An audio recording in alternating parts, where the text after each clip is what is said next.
Estás ardendo de desejo, livro querido, ansioso para seguir seu caminho. Porém, mal terão lido pobres páginas, te enviarão para plebeias quitandas, transformar-se em cartuchos de embalagens de peixe. Não te esqueças que foste elaborado em escuras oficinas, e não em palácios de ricos, onde sábios médicos estendem a mão aos cozinheiros. Ao longo desses 300 anos, seu livro A Doença dos Trabalhadores transformou-se numa obra de referência e Bernardino Ramazzini uma figura fundamental nas questões de saúde e segurança do trabalho.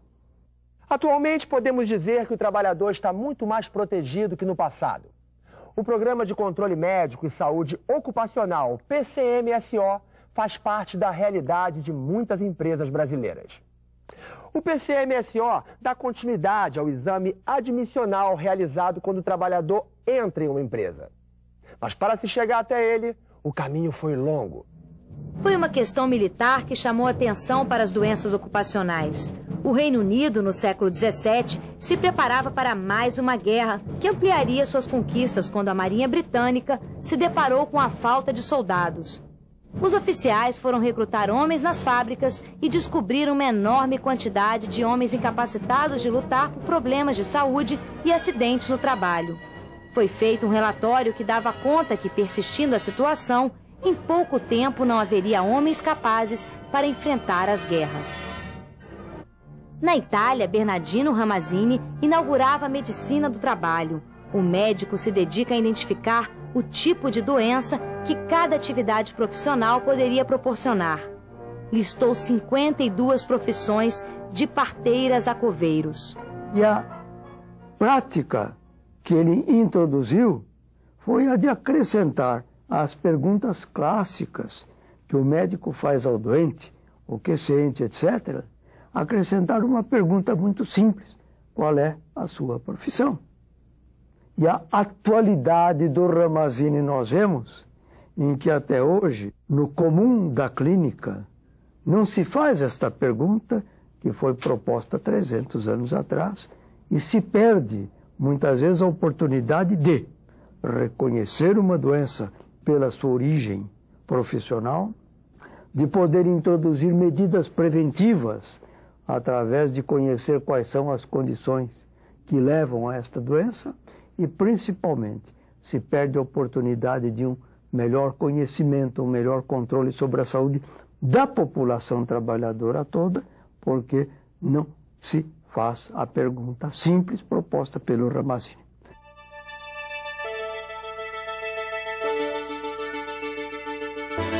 Outro aspecto absolutamente atual do Ramazzini é que algumas coisas que hoje andam na moda, como as lesões pelos esforços repetitivos ou as doenças osteomusculares relacionadas ao trabalho ler e dorte, que é coisa da época, e hoje, seguramente, a mais difundida entre as doenças relacionadas ao trabalho, é coisa que ele observou entre os escribas. 3 são as causas de afecções dos escreventes: contínua vida sedentária, contínuo e mesmo movimento da mão e atenção mental. As doenças: obstrução das vísceras como o fígado e baço, torpor nas pernas, demora no refluxo do sangue. A posição da mão ocasiona não leve dano que se comunica a todo o braço. Quando ocorreu a Revolução Industrial, ela se caracterizou pela exploração brutal do homem pelo homem. A Revolução Industrial e o respectivo aumento do trabalho nas fábricas obrigou a criação das primeiras medidas de saúde ocupacional. A primeira delas, e uma das primeiras leis sociais da história, foi a obrigação da presença de um médico no local de trabalho. Mas em 1828, um empregador britânico que trabalhava com crianças no seu trabalho, ele começou a achar que as crianças não estavam bem em tudo, coisa que os outros não se preocupavam. Então ele tinha um médico chamado Robert Baker. E ele perguntou ao Baker o que ele devia fazer para proteger as crianças. E o Baker disse: põe um médico na sua fábrica e deixe ele visitar todos os lugares quando ele quiser, que ele tenha plena liberdade Assim, se alguém criticar que as crianças dizem, não, a culpa não é minha, a culpa é do meu médico. Ele é que é o responsável por tudo que esteja acontecendo lá dentro. E nasceu assim, então, o médico, o Dr. Robert Baker, foi o primeiro médico que entrou numa empresa para o quê? Para ver a questão de higiene, segurança e medicina do trabalho.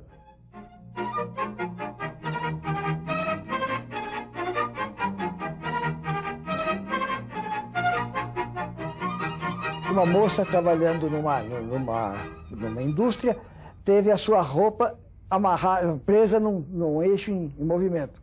Ela foi jogada para cima e pedaços do seu corpo foram encontrados na fábrica. E dizia o inspetor que escreveu isso, bastaria ter colocado uma proteção que custaria no máximo £1 para que esse acidente não ocorresse mais. No Brasil, as leis que garantiam a saúde do trabalhador foram criadas no início do século XX. A morte de um trabalhador foi o estopim para as primeiras medidas. A primeira lei de acidentes de trabalho no Brasil foi criada em 1919, depois da morte de um trabalhador italiano numa greve em São Paulo. Mas foi daqui, do Palácio do Catete, antiga sede do governo e hoje Museu da República, que Getúlio Vargas criou a consolidação das leis trabalhistas, a CLT, que, entre outras coisas, cuida da segurança e da saúde do trabalhador. Em novembro de 1930, Getúlio Vargas assumiu a presidência do país. 2 anos depois, começa a organizar a legislação trabalhista, pressionado pelos trabalhadores brasileiros e imigrantes que exigiam melhores condições. Na área de medicina do trabalho, foi criado o exame médico admissional, que era a abreugrafia. A abreugrafia foi criada numa época que existia um grande problema de saúde pública no Brasil, uma epidemia de tuberculose muito grave, e o governo, então, na época, colocou como exame obrigatório para qualquer trabalhador a detecção precoce de tuberculose através desse exame radiológico. A ideia foi basicamente isso, não tinha nada a ver com o risco do trabalho especificamente. O múltiplo e variado campo semeado de doenças prolifera devido a 2 causas principais. A natureza nociva da substância manipulada, que afeta o organismo humano, e as posições forçadas e inadequadas do corpo, o que pouco a pouco pode produzir grave enfermidade. Mesmo depois que a tuberculose deixou de ser uma doença incurável, a abreugrafia continua a fazer parte do atestado de saúde do trabalhador. Só em 1978 que as normas trabalhistas começaram a ser modificadas.